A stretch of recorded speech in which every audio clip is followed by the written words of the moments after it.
अभी आपने सुना होगा कि इतना एम्बिशियस मिशन इंडिया का चंद्रयान 3 लॉन्च हुआ और उसके जस्ट आफ्टर रशिया का मिशन लूना 25 लॉन्च हुआ। सबसे अच्छी बात ये है कि ये दोनों ही लूनर मिशन हैं, यानी कि चंद्रमा के लिए ही डेडिकेटेड हैं और दोनों ही साउथ पोल पे उतर रहे हैं। तो एक कंपैरेटिव स्टडी तो इन दोनों में बनती ही है, ठीक है।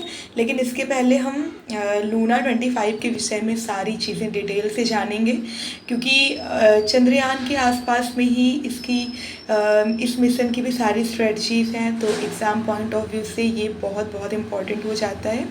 तो हम थोड़ा सा एक सरफेस लेवल पे डिटेल में जान लेते हैं। पहले कंपैरेटिव स्टडी करेंगे कि ये कैसे इक्वल है और कैसे डिफ़र है, ठीक है।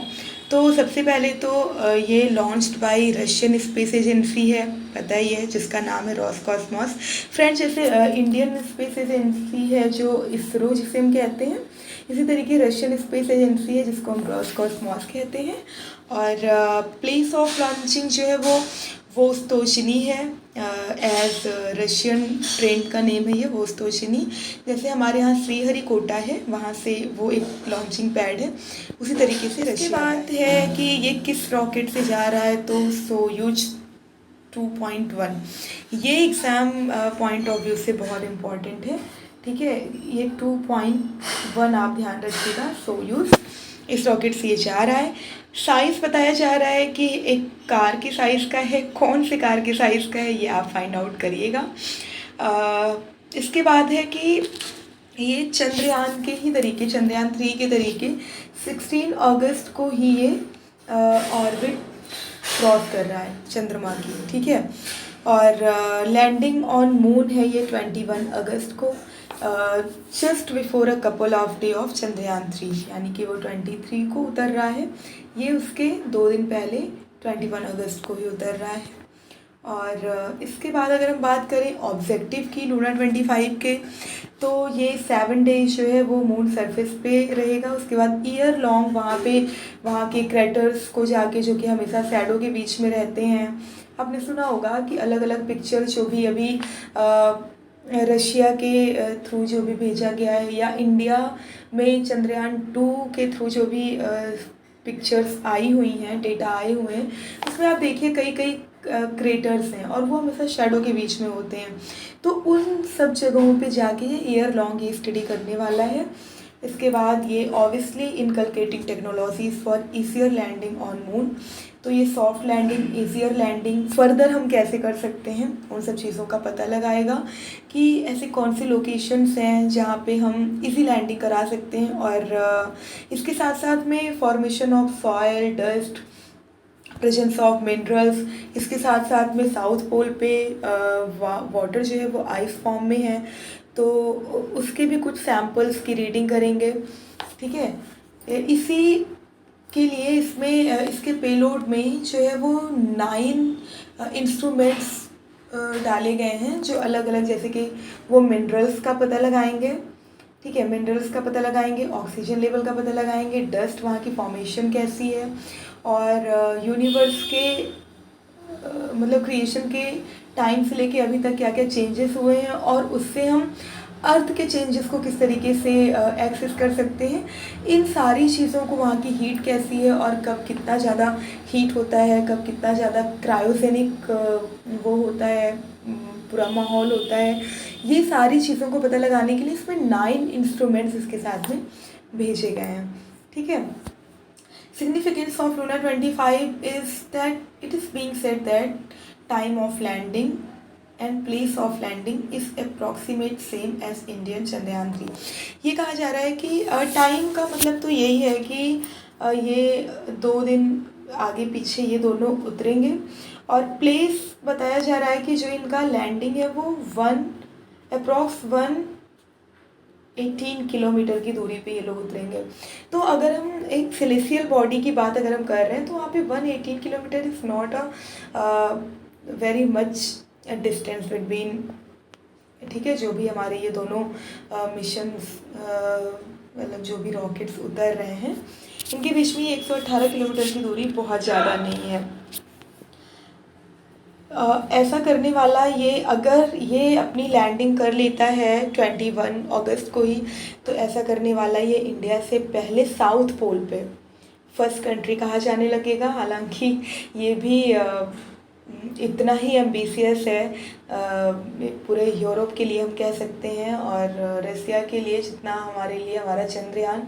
और इस मतलब पूरे रेस में हम कुल मिला के ये कह सकते हैं कि अगर इसकी लैंडिंग अच्छी हो गई, और अच्छी हो गई का क्या मतलब है, अच्छी होगी ही, क्योंकि बहुत एम्बिशियस प्लान है और बहुत काफ़ी टाइम से ये लोग इस पे वर्क कर रहे हैं। तो सॉफ्ट लैंडिंग कराने वाला साउथ पोल पे चंद्रमा की ये फर्स्ट कंट्री कही जाएगी। और थोड़ी सी अगर हम हिस्ट्री और फ्यूचर की बात कर लेते हैं तो लूना 24 जो था वो 1976 में लॉन्च हुआ था, और 25 तो अभी आप देख ही रहे हैं 11 अगस्त को लॉन्च हो रहा है 2023 को। और लूना 26 जो है वो 27 में लॉन्च होगा, 27 28 में, 28 2030 में। ठीक है, ये इतना इम्पॉर्टेंट नहीं है, एक ग्लिम्स हमें डेटा मिला तो हमने आपको दे दिया। जो मोस्ट इम्पॉर्टेंट है comparative glimpse of both mission होगा यहाँ पे गाइस, ठीक है, उसके बारे में अगर हम पढ़ें जानें तो वो हमारे एग्ज़ाम पॉइंट ऑफ व्यू से ज़्यादा इम्पॉर्टेंट होगा। Like launch date and launch time. तो लॉन्च डेट आपको पता है कि चंद्रयान 3 का जो था वो 23 जुलाई था, और इसका 11 अगस्त है। ठीक है, तो ये डेट हो गया जो कि डिफ़र था, लेकिन लैंडिंग टाइम इन लोगों की क्या है कि 16 अगस्त को भले ये लोग मून के ऑर्बिट को क्रॉस कर रहे हैं, लेकिन ये पहुंचेंगे अलग अलग टाइम पे। लाइक लूना जो है वो 21 अगस्त को ही पहुंच जाएगा, और चंद्रयान 23 अगस्त को पहुंचेगा। ठीक है, एक तो ये मेजर डिफरेंस हुआ। हालांकि टाइमिंग आसपास है, लेकिन अगर हम डे टू डे की बात करें तो इतना डिफरेंस है।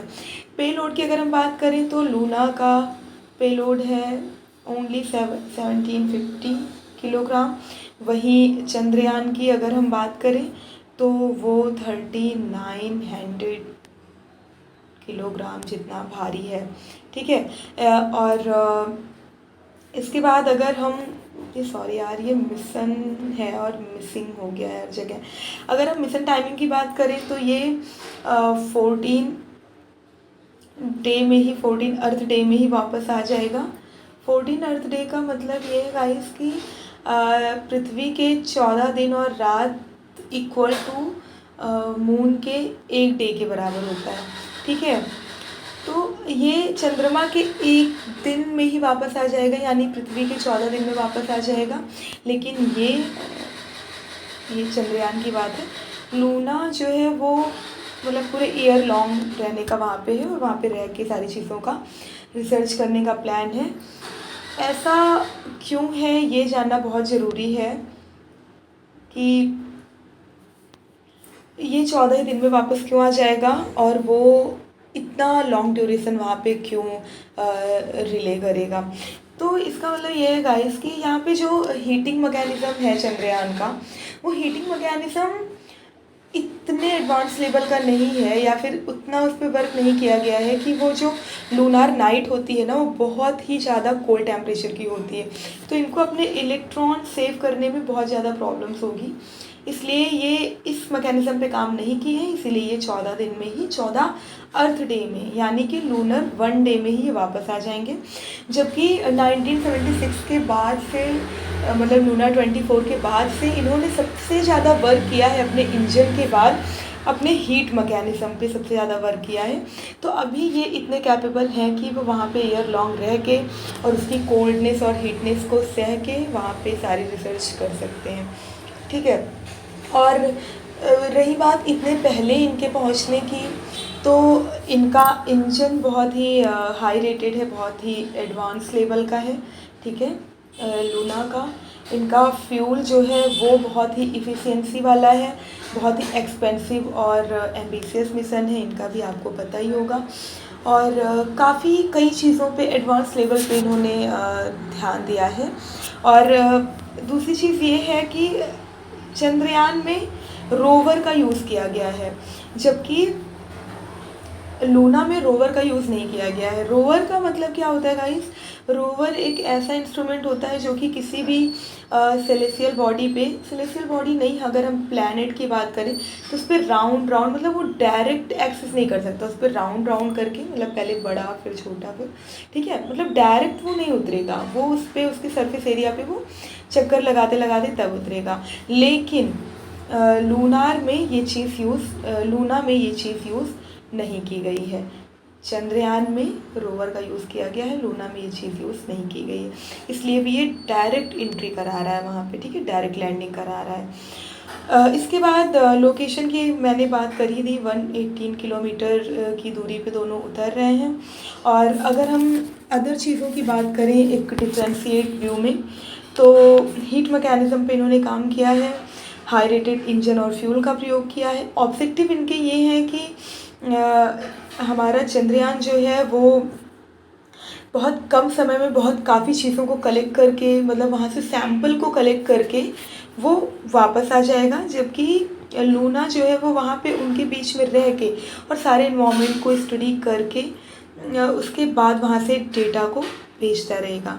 तो ठीक है, तो इसलिए यहाँ पे लूना में 9 इंस्ट्रूमेंट सेंड किए गए हैं, आर्म्स हैं सैंपल कलेक्ट करने के लिए, और ये सारी चीज़ें हैं, जबकि चंद्रयान में सिर्फ सैंपल को कलेक्ट करके वापस आने तक का इंस्ट्रक्शन दिया गया है। तो ये थे द मोस्ट एम्बिशियस मिशन जो कि चंद्रमा के साउथ पोल के लिए ही थे। और आगे देखने की बात ये होती है कि 16 के बाद 21 और 23 अगस्त के बाद जो भी डेटा ये लोग वहाँ से डायरेक्ट ट्रांसमिट करेंगे, उसके बाद हम पता लगा सकते हैं कि क्या है कैसे है, उसके बाद ही हम इन दोनों का फिर से एक जो है एक साथ स्टडी कर सकते हैं। और एग्ज़ाम पॉइंट ऑफ व्यू से तो अभी तक हमने जितना बताया आप उतना ध्यान रखेंगे तो यही मोर देन इनफ है।